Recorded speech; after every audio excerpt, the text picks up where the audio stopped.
Imaginez-vous sous un ciel étoilé, ressentant la majesté de l'univers. Avez-vous déjà pris un moment pour contempler votre place dans ce vaste cosmos? C'est fascinant, n'est-ce pas? Pourquoi certaines paroles semblent-elles résonner plus fort dans nos cœurs? Aujourd'hui, plongeons ensemble dans un voyage spirituel qui pourrait bien transformer votre façon de prier et méditer. Vous êtes-vous déjà demandé comment les anciens psaumes peuvent nous toucher encore aujourd'hui? Restez avec moi, et nous explorerons cette connexion profonde. Il m'arrive souvent de lever les yeux vers le ciel nocturne et d'être submergé par un sentiment d'émerveillement devant l'immensité de l'univers. À ce moment-là, je ne peux m'empêcher de penser à la majesté de Dieu, celui qui a créé tout cela. Le psaume 8 commence justement par cette reconnaissance de la grandeur divine, en disant « Ô Éternel, notre Seigneur, que ton nom est magnifique sur toute la terre ». Cette phrase résonne profondément en moi, car elle me rappelle que la splendeur de Dieu est visible partout autour de nous, dans chaque étoile scintillante, chaque brise qui souffle, et chaque feuille qui tremble au vent. En prononçant des prières, je commence souvent par cette reconnaissance de la majesté de Dieu. Cela m'aide à me recentrer, à me souvenir que je ne suis qu'une petite partie d'un tout bien plus grand. La grandeur de Dieu, visible dans la nature et dans les cieux, est une source inépuisable d'inspiration et de réconfort. Je me sens honoré de pouvoir m'adresser à un Dieu si puissant et majestueux, et pourtant si proche de moi. En reconnaissant sa grandeur, je me sens plus humble et plus connecté à l'univers. Il est crucial pour moi de commencer mes prières par cette reconnaissance, car cela met tout en perspective. Les soucis et les préoccupations quotidiennes semblent bien moins importants lorsque je me rappelle que je fais partie de l'œuvre magnifique de Dieu. Sa majesté transcende tout, et cela me donne la force de traverser les défis de la vie. La reconnaissance de la majesté de Dieu n'est pas seulement un acte de foi, mais aussi un acte de gratitude pour la beauté et la complexité de la création qui m'entoure. Avant de commencer avec le contenu d'aujourd'hui, je voudrais vous demander une petite faveur. Si vous aimez nos vidéos et souhaitez continuer à voir plus de contenu passionnant, nous vous invitons à aimer cette vidéo et à vous abonner à notre chaîne. C'est la meilleure façon de nous soutenir et de rester au courant de toutes les nouvelles méditations et vidéos que nous partageons. N'oubliez pas d'activer la cloche de notification pour ne rien manquer. Merci de faire partie de notre communauté et maintenant, profitez de la vidéo.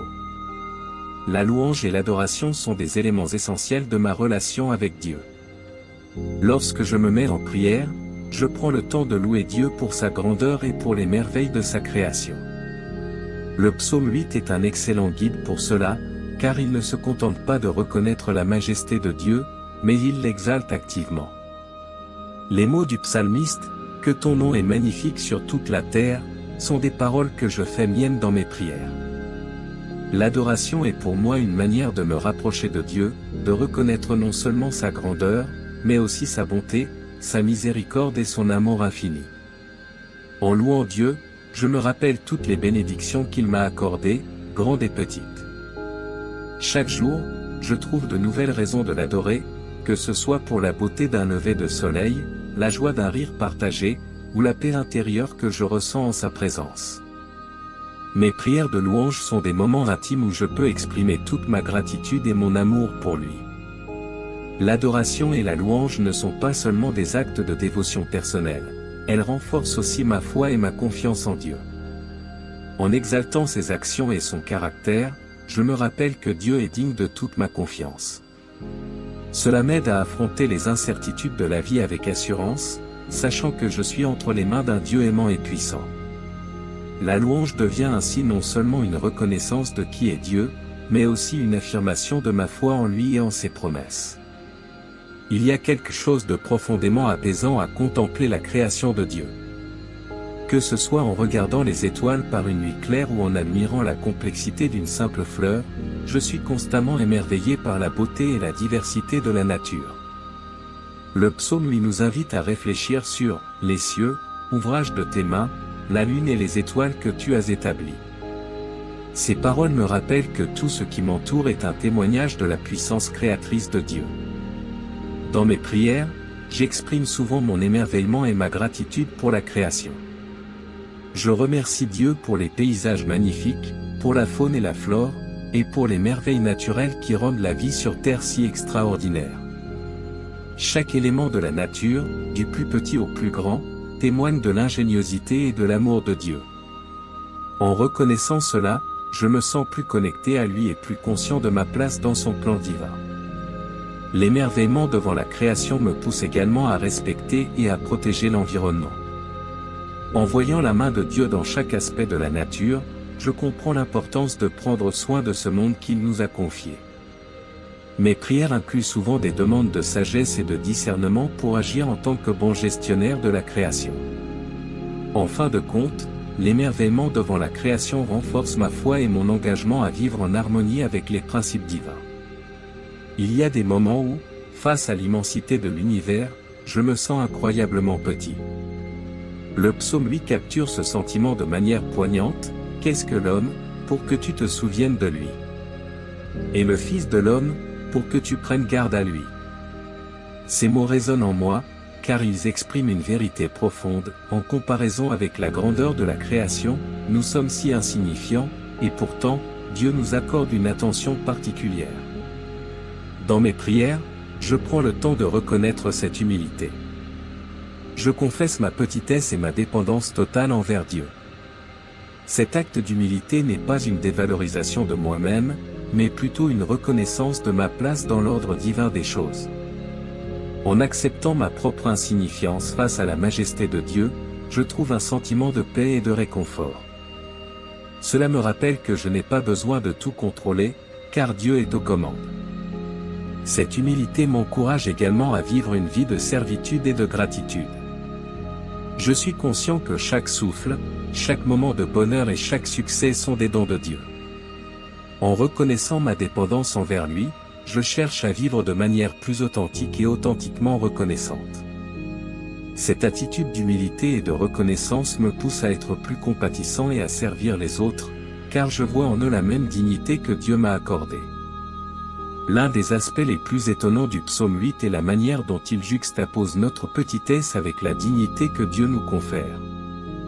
Tu l'as fait de peu inférieur à Dieu, et tu l'as couronné de gloire et d'honneur. Ces mots m'émeuvent profondément, car ils rappellent que, malgré notre insignifiance apparente, nous sommes précieux aux yeux de Dieu. Il nous a dotés d'une dignité et d'une valeur intrinsèque. Dans mes prières, je réfléchis souvent à cette dignité que Dieu nous a donnée. Je le remercie pour l'honneur et la valeur qu'il accorde à chaque être humain. Cela m'amène à me voir moi-même et les autres sous un nouveau jour. Chaque personne, indépendamment de son statut, de ses capacités ou de ses réalisations, est précieuse aux yeux de Dieu. Cette compréhension transforme ma manière d'interagir avec les autres et de me traiter moi-même. Cette reconnaissance de la dignité humaine m'encourage également à agir avec plus de respect et de compassion. Je cherche à voir la valeur innée en chaque personne et à traiter chacun avec la même dignité que Dieu nous accorde. Cela influence mes relations, mon travail et mes actions quotidiennes. En reconnaissant la dignité que Dieu nous a donnée, je trouve une motivation renouvelée pour vivre une vie qui honore cette valeur. Le psaume 8 nous rappelle également la responsabilité que Dieu nous a confiée. Tu lui as donné la domination sur les œuvres de tes mains, tu as tout mis sous ses pieds. Ces mots soulignent notre rôle en tant que gestionnaire de la création de Dieu. Cette responsabilité est à la fois un honneur et un devoir sacré. Dans mes prières, je demande souvent à Dieu de me donner la sagesse et la force pour remplir ce rôle de gestionnaire de manière responsable. Je reconnais que la création est un don précieux, et il est de notre devoir de la protéger et de la préserver. Cela inclut non seulement l'environnement naturel, mais aussi les relations humaines et les ressources que nous avons à notre disposition. Cette responsabilité me pousse à agir de manière plus consciente et intentionnelle. Je m'efforce de faire des choix qui reflètent le respect et la gratitude envers la création de Dieu. Que ce soit en réduisant mon empreinte écologique, en étant plus généreux avec mon temps et mes ressources, ou en défendant la justice et l'équité, chaque action prend une nouvelle signification lorsque je la vois comme faisant partie de ma responsabilité en tant que gestionnaire de la création divine. Il y a quelque chose de particulièrement pur et touchant dans la louange des enfants. Le psaume lui dit, « Par la bouche des enfants et des nourrissons, tu as fondé ta gloire. » Ces mots me rappellent que la louange la plus authentique et la plus pure peut venir des plus jeunes parmi nous. Les enfants, avec leur innocence et leur émerveillement naturel, nous montrent un exemple de ce que signifie vraiment louer Dieu. Dans mes prières, je remercie souvent Dieu pour la pureté et la sincérité des louanges des enfants. Leur capacité à voir la beauté dans les choses simples et à exprimer leur gratitude de manière spontanée est une source d'inspiration pour moi. Cela me pousse à chercher à retrouver cette simplicité et cette pureté dans ma propre relation avec Dieu. Les enfants nous rappellent également l'importance de cultiver un esprit de gratitude et de louange dans notre vie quotidienne. Leur joie et leur émerveillement sont des rappels constants que nous avons beaucoup à apprendre d'eux. En reconnaissant la valeur de la louange des enfants, je trouve une nouvelle motivation pour exprimer ma propre gratitude et adoration de manière plus authentique et spontanée. Le psaume lui met également en évidence la souveraineté de Dieu sur toute la création. Tu as tout mis sous ses pieds. Cette phrase me rappelle que Dieu est en contrôle de tout et que rien n'échappe à sa volonté. C'est une vérité réconfortante, surtout dans les moments d'incertitude et de difficulté. Dans mes prières, je reconnais souvent la souveraineté de Dieu et je demande à ce que ma volonté s'aligne avec la sienne. Je trouve du réconfort en sachant que, même lorsque les choses semblent chaotiques ou hors de contrôle, Dieu est toujours souverain. Cela me donne la paix et la confiance pour affronter les défis de la vie, sachant que je suis entre les mains d'un Dieu aimant et tout-puissant. Reconnaître la souveraineté de Dieu me pousse également à vivre de manière plus intentionnelle et alignée avec ses principes. Je cherche à comprendre et à suivre sa volonté dans tous les aspects de ma vie. Cela inclut des décisions importantes, des relations et même des choix quotidiens. En reconnaissant que Dieu est souverain, je trouve une direction et une purpose claire pour ma vie. Bien que le psaume lui ne traite pas directement de la rédemption, il est impossible pour moi de réfléchir à la majesté de Dieu sans penser à l'œuvre rédemptrice de Jésus-Christ. La reconnaissance de la grandeur de Dieu et de notre propre petitesse met en perspective l'incroyable amour et la grâce manifestée par la rédemption. Dans mes prières, je prends le temps de remercier Dieu pour l'œuvre rédemptrice de Christ. Je médite sur le sacrifice de Jésus et sur la nouvelle compréhension de notre position devant Dieu qu'il apporte. La rédemption nous offre une nouvelle dignité et un nouveau sens de la valeur, non pas basé sur nos propres mérites, mais sur l'amour infini de Dieu. Cette réflexion sur la rédemption m'encourage également à vivre une vie de gratitude et de service.